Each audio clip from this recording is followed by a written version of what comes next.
Michael of Jesus Christ. Come out. Michael of Jesus Christ. Come out. Michael of Jesus Christ. Come out. Michael of Jesus Christ. Michael of Jesus Christ. Michael of Jesus Christ. Michael.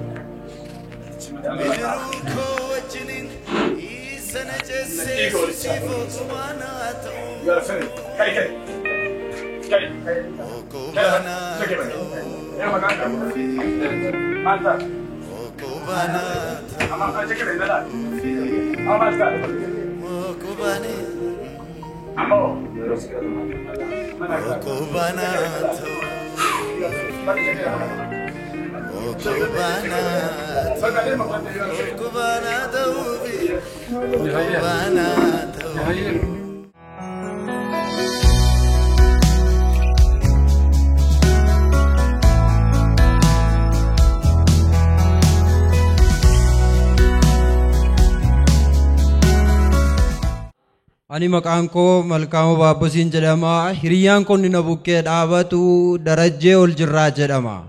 Ani kanan dhugaa ba'u waa'ee hiriyyaa koo kanaat ture. Hiriyyaan koo kun gaafa guyyaa 14 2014 nama rukkutamee ture. Yogguu kanas yogguu nama rukkutamu rukkuttaa hamaa cimaa ta'e irra ga'ee ture. Yommuu kana achumatti bakkuma rukkutame sanatti kufee ture. Namoonni naannoo sana jiranii du'eera waan jedhaniif yoo nama kana ol kaasne ashaaraan nurratti ba'a. Kanaafuu hin fuunu jedhanii irraa baqatanii turani. Ani iddoo sanatti yoggaan isa argu naasuu cimaaf sodaa natti namme. Yogguma kana dafee naqeen ol lafaa isa kaase. Innis saggoosaa gubbaa fi huruu isaarra rukkutamee citee ture. Rukkuttaan kun hamaa waan ta'eef dhiigni karaa gurrasaaf karaa funyaan isaa ni dhangala'a ture. Yommuu kana namoota naannoo sana jiran waameen maaloo na gargaara asittitu ilaallu du'a jedhan achi fuunee gara buufata naannoo keenya jiru fayyaa geessine. Yogguma kana achitti isaaf hodhanii isaaf amma tokko yaalanii yaaliin kun cimaa waan itti cimeef geggeessanii rifeerii jedhanii gara hospitaala Shaambuutti. Yommuu sana haati warraa isaa fi obbolaan isaa fudhatanii yogguu deemanii gaafa guyyaa 4 achi turtii turanii nuun dandeenyu gara Phaawulositti rifeerii isinii barreessina malee jedhanii silkii waan duukaan deemneef silkii daawwallee gaafachaa turre. Yommuu kanas maal ta'a hindu'amoon fayya kan jennuun dhiphachaa turre. Yommuu kana utuma gaafannu noo Phaawulos hin deemsinu kan Phaawulos caalu leenci Yihudaa Yesuus jira waa ta'eef achi geessina jedhanii. Yommuu kanas as fidanii akkuma isin amma TV irratti ilaalaa turtanii raajiin masarat isaaf kadhatanii lubbuun isaa fayyina argatte. Kanaaf yaa saba Waaqayyoo yoo kana ilaaltanii wanta cimaadha dubbannee fixuu hin dandeenyu. Takka lafa jirtanii ol ka'aati Waaqayyoon nu galateeffadha.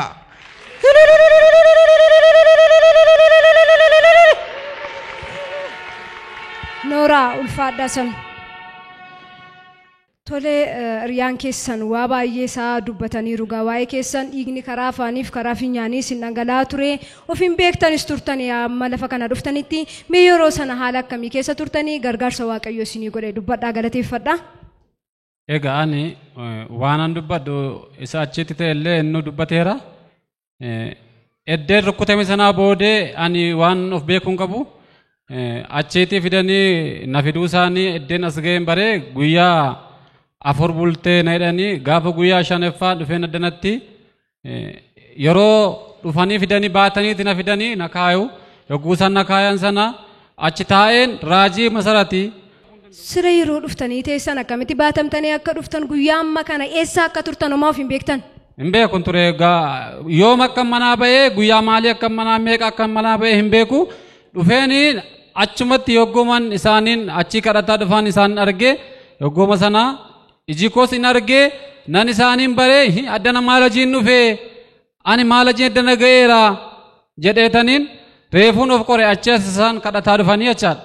Kanaati booda dhufanii na bira ga'anii tach na godhanii isaa booda nan kufee kanaa booda kufeen achitti deebisanii na kaachisanii kaayyoo isaan na jedhani ammas nan ka'ee sanaa booda maal taate jedhanii na gaafatanii ammam of bareera akka duraa komiti sammuun qoxinnoo of bareera yogguu sana anoo waanuman ta'eeyyuu hin beeku mataa konatti innoo sammuu konna dhukkubaa jedheen itti naaso'ee amma akkuma tiiviitti amma laaltan kanadha.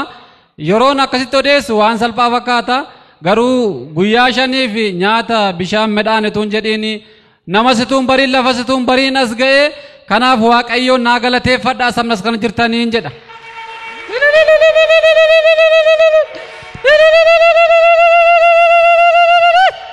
Yeroo sana gaatoo of hin bariin isaa addana dhuftan asumatti of bartanii isa sila baatamtanii dhuftan ofumaan deemtanii galtanii. Egaa yogguu sana sanumaan yoo san tachna godhanii ati bilisa naan jedhanii nagaggeessanii sanaa booda galuu dandeessa naan jedhanii isaa booda sila baatameen nufe ta'e adeemeen nufe ta'e siin beeku ofis hin beeku waan ta'eedhaaf jecha amma kanaa booda irraa gadee irraan qajeele nan deeme sanumaan kan ka'e dhaqeeni mana namaa nagalchanii nan galee sammuun koo fi huuruun koo kun dho'ee ture inni hodhamee jira anoo guyyaan dhufee hin beeku saatiitti dhufee hin beeku akkatti dhufee hin beeku maala inni irraa kuni jedheen raajiin naasa gadaniiru waaqayyo na fayyiseera waan ta'eedhaaf meeqooyi jedheen intala obboleettii tokko addana barattuure yeroo sana as jirti mana isheen dhaqeera achirraa isaanirraa galagaleen isa sammuu korraa fi isa huuruu korraa sibaagoo maal jinatti hidhaniiru jedheen ofirraatii gaafa buqqisu shiboodha. Sanaatii booda ofirraa cireen ani fayyeera bakka kanaa booda waaqayyo na fayyiseera. Innichaan utuu hin beekin guyyaa amma kanaa na geessise kuni har'a immoo kan maal hojiin ofirratti ilaala'anii jedheen ofirraa ciree sanaa booda waanan tokko hin ta'e hin qabu hinuman fayyega sanaa booda fayyeen kanaa booda galee biyyatti galee gaafan biyyatti galu namni natti yaa'ee dhufee gaafa sanoo noo reeffa keessa dhufa seenee si eegaa turre baga waaqayyo si fidee na jedhan hojii waaqayyoo guddaadha. Garuu akka keessa akkasii yaadanii akkasiin herregdanitti yoona kana reeffa saamumaa isaa dhufattanii yaadanii turtan miti galata waaqayyoo haa ta'u ani fayyee nama har'aa ga'eera utuun beekiin naqeen achi ga'e utuun waa tokko nyaatiin namni guyyaa 5 bulunaa turu gaaf tokko sa'aatii tokko keessa ooluu hin danda'u ture jedheen isaa booda nan galee nan fayyee kanaadhaaf immoo sabni addana jirtan kun hundi keessanii dubbiin kun waan laayyoo miti ka ol kaatanii dhaabattanii waaqayyoon naa galateeffatu.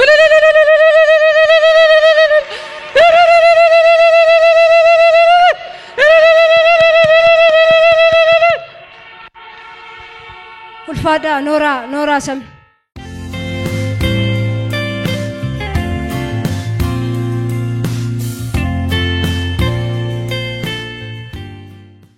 አቶ መልካሙ ባቦሲና ወንድሙ ደረጀ ኦልጅራ ናቸው።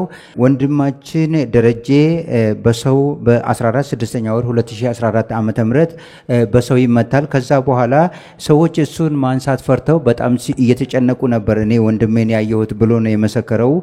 አሁን አብሮት የመሰከረው ወንድሙ መልካሙ ከዛ በኋላ እኔ ሄጄ አነሳሁትና ወደ ቤት ወሰን ከዛም በአካባቢው ጤና ጣቢያ ወሰን እዛ ቤተሰቦች ወሰዱ ሲወስዱ እዛ የመጀመሪያ እርዳታ አድርገውላቸው እዛ አይቻልም ብለው ወደ ቅዱስ ጳውሎስ ሆስፒታል ነው የጻፉላቸው። ከዛ በኋላ እሳቸው ለአምስት ቀናት እዚህ እስከደረሱ ድረስ ለአምስት ቀናት ራሳቸውን አያውቁም ነበር። እዚህ ከደረሱ በኋላ ነብይ ለኔ ሲጸልዩልኝ ወደፊት ሲመጡ ብቻ እኔ ራሴን አወቁ። ከዛ በኋላ እጃቸውን ጭነው ጸለዩልኝ። እኔ ራሴን አውቄ ወደ ቤት ተመለስኩኝ። በዚህ አይነት ሁኔታ ከዚህም ከገባው በኋላ ጭንቅላቴ በጣም ተጎድቶ ነበር። አፍንጫዬ ላይም መተውኝ በጣም ተጎድቼ ነበር። አሁን ወንድማችን እንደተናገረው በአፍና በአፍንጫውም ደም ይወጣ ነበር። የዛን ጊዜ በዚህ አይነት ሁኔታ እዚህ ከመጣና የእግዚአብሔር ሰው ነቢይ መሰረት ታዬ ከጸለዩለት በኋላ እግዚአብሔርም ደግሞ ሙሉ በሙሉ አድኖት አሁን ባያችሁት መልኩ የእግዚአብሔርን የማዳን ኃይል መስክረዋል። እኛም ለዚህ ሁሉ ለእግዚአብሔር ለመንፈስ ቅዱስ ክብር እንሰጣለን።